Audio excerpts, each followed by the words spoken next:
নমস্কার বন্ধুরা, তোমরা সবাই কেমন আছো? কমলা ব্লকে আরও একটা নতুন পর্বে তোমাদের সবাইকে স্বাগত জানাই।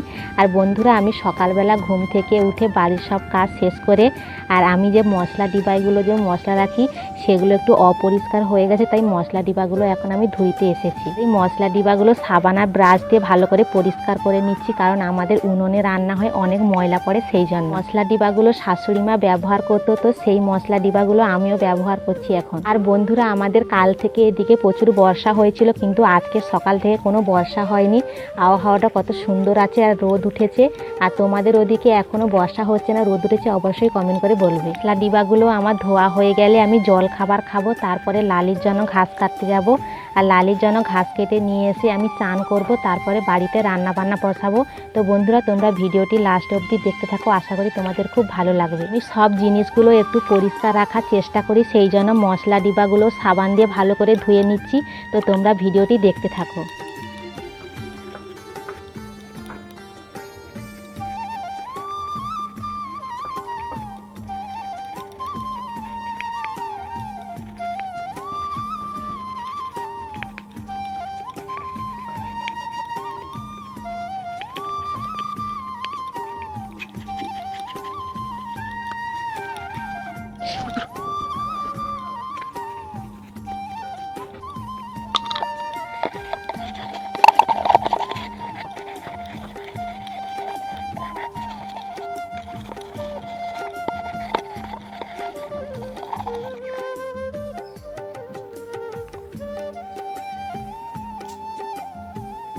জল খাবার খাওয়া হয়ে গেছে, তো জল খাবার খাবারের পর থালাগুলো পুকুরে ধুতে এসেছি।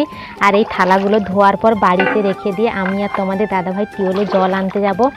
আর তোমরা তো অনেকে কমেন্ট করে বলেছিলে যে আমাকে ভারী জিনিস বইতে না, সেই জন্য আমি গাগরা নিয়ে আসবো না, আমি বোতলে জল নিয়ে আসবো, তোমাদের দাদাভাই গাগরাতে জল নিয়ে আসবে। আর চলো এখন থালাগুলো তাড়াতাড়ি ধুয়ে নিই, তারপরে আমি টিউলে জল আনতে যাব। আর টিউলে জল আনার পর তারপরে লালির জন্য ঘাস কাটবো। আর ঘাস কাটার পর তারপরে বাড়িতে এসে চান টান করে তারপরে রান্নাবান্না বসাবো।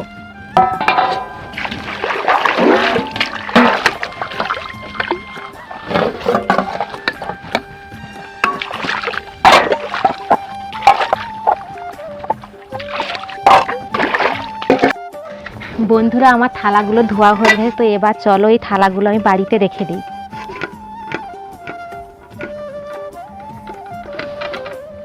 জল আনার জন্য গাগরা, বালতি আর বোতল নিয়ে বেরিয়ে পড়েছি। তো এখন চলো টিউল থেকে জল নিয়ে আসি। আর এতটা জিনিস নিয়ে আমি যেতাম না, আমাদের পুকুরের জলটা একটু ময়লা মতন, তো ভাত রান্না করব, সেই জন্য বালতি নিয়েছি, হাফ বালতি আমি জল নিয়ে আসবো।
বন্ধুরা আমি আর তোমাদের দাদাভাই টিওলে জল আনতে গেছিলাম, তোমরা তো দেখেছো।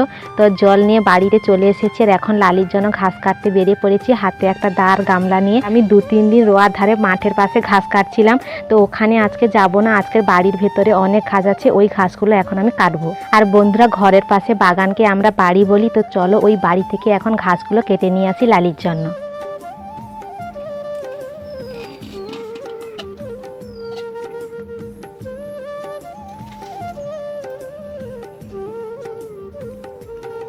বন্ধুরা এখন আমি চলে এসেছি বাড়ির ঘাস কাটতে। তো এই ঘাসগুলো আগে কাটবো, তারপরে বাড়ির ভেতরে ঘাসগুলো কাটবো। আর প্রত্যেক দিন তো মাঠের পাশে সেখানে যে ঘাস কাটি, আর এই ঘাসগুলো কাটা হয় না, তো আজকের আমি এই ঘাসগুলো কেটে নিচ্ছি।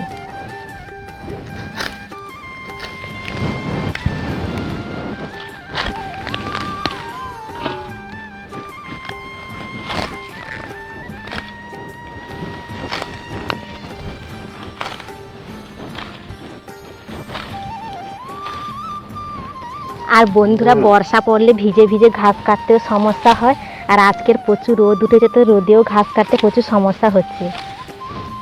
কিন্তু যাই হোক লালির জন্য তো ঘাস কাটতে হবে, না হলে প্রচুর ডাকাডাকি করছে, সেই জন্য আমি লালির জন্য ঘাসগুলো কেটে নিচ্ছি। আর বন্ধুরা এই যে দেখো আমাদের খড়গাদি, এই খড়গাদি থেকে আমি লালির জন্য প্রত্যেক দিন এখান থেকে খড় নিয়ে যাই। আর এই খড়গাদাতে বর্ষা ধানের খড় আর খরাটি ধানের খড়, 2 রকম খড় এই এক খড়গাদিতে আছে। এখানে দেখো বড় একটা তেঁতুল গাছ ছিল, তো ঝড়ে পড়ে গেছে, সেই জন্য এই জায়গাটা একটু ফাঁকা হয়ে গেছে। দেখো বাড়ির ভিতর থেকে কত বড় বড় সন্না গাছগুলো দেখা যাচ্ছে, আর সন্না গাছে অনেক ফুলও এসেছে, মনে হয় অনেক সন্না খাড়া হবে। আর বন্ধুরা আমি যে লালির জন্য ঘাসগুলো কাটছি, এই ঘাসগুলো লালি একটাও নষ্ট করে না, সুন্দর খেয়ে নেয়।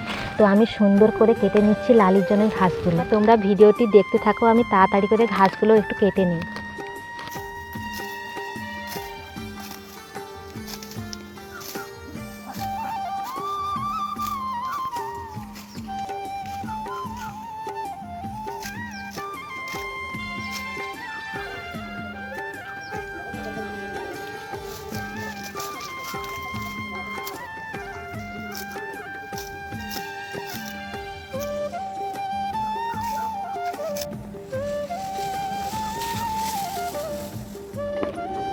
বন্ধুরা চলে আসলাম আমি রান্না বান্না করতে। আর আগে ভাত হাঁড়িটা বসিয়ে দিয়েছি, তো ভাত হাঁড়িটা হয়ে এসেছে, ভাত হাঁড়িটা আমি নামিয়ে দেবো। আর এখন পেঁয়াজটা আমি কুচে নিচ্ছি, আর তার সাথে দেখো সব সবজিগুলো কুটে লবণ আর হলুদ মাখিয়ে রেখে দিয়েছি। দুপুরে নিরামিষ রান্না হয়, পটল ভাজা, ভেড়ি ভাজা, ডাল, আর তার সাথে আলু উচ্ছার মলা হবে। আর আলু উচ্ছাটা আমি ভাত হাঁড়ির ভিতরে দিয়ে দিয়েছি। ভাত হাঁড়িটা এখন আমার হয়ে এসেছে, ভাত হাঁড়িটা আমি এখন নামিয়ে নেব।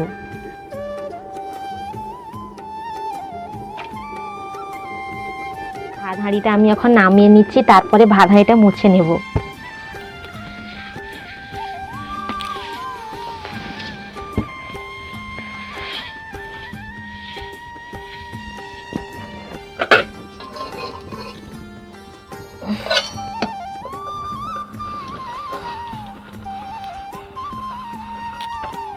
বন্ধুরা প্রত্যেক দিন তো বাড়িতে যে কোনো মাছ খাওয়া হয়, আর বাবা মাছ ধরে বলেছিল, তো বাবাকে মাছ ধরতে না বলে দিয়েছি। প্রত্যেক দিন মাছ খাওয়া হয়, আজকে সবজি, তাই আজকে নিরামিষ রান্না করব। আর এখন আমি ভাত হাঁড়িটা ফ্যান ঝাড়িয়ে নিই, তারপরে আমি রান্না বান্না করব। স্টিলের বালতিটা দেখছো, এই বালতির তালা নষ্ট হয়ে গিয়েছিল, বাবা কালকে সারিয়ে দিয়েছে। আগে আমি সিলভারের বালতিতে ফ্যান গড়াতাম, তো বালতিটা খারাপ হয়ে যাওয়ার পর আমি প্লাস্টিকের বালতিতে ফ্যান গড়াই। বালতিতে আমি কালকে থেকে ফ্যান গড়াবো। আর এই প্লাস্টিকের বালতিতে ফ্যান গড়ালে গরমে দাগ হয়ে যায়, তো এই বালতিতে আর ফ্যান গড়াবো না। বালতিগুলো খুব সুন্দর ভালো করে গুছিয়ে রাখবো। আমাদের যে উচ্চা চাষ হয়, বাবা বালতি সার নিয়ে আসে, তো সেখান থেকে এই বালতিগুলো বেরিয়েছে। আর আমাদের বাড়িতে অনেক বালতি আছে, তো একটা একটা নষ্ট হয়ে গেলে একটা একটা বার করে ব্যবহার করা হয়। আর এই বালতিগুলো ফাইবারের, তাই বালতিগুলো খুবই মজবুত। আর যেগুলো বাজারে কেনা যায় সেগুলো এতটাও মজবুত না। তোমাদের চাষবাস হলে এরকম বালতি সার নিয়ে আসে কিনা অবশ্যই কমেন্ট করে বলবে। চাষবাস হলে এরকম বালতি সার নিয়ে আসা হয়, তো বালতি থেকে সারগুলো নিয়ে নেওয়া হয়, আর ব্যবহারের জন্য এই বালতিগুলো ব্যবহার করা হয়। ভাত হাঁড়িটা আমার গড়ানো হয়ে গেছে, তো এখন আমি রান্না করব। আগে উনুনটা ভালো করে ধরিয়ে নিই, তারপরে কড়াটা গরম হলে কড়াতে আমি তেল দিয়ে দেবো। বন্ধুরা এখন আমি কড়াতে তেল দিয়ে দিচ্ছি, আর তেলটা গরম হয়ে গেছে, এখন পটলগুলো দিয়ে দিচ্ছি।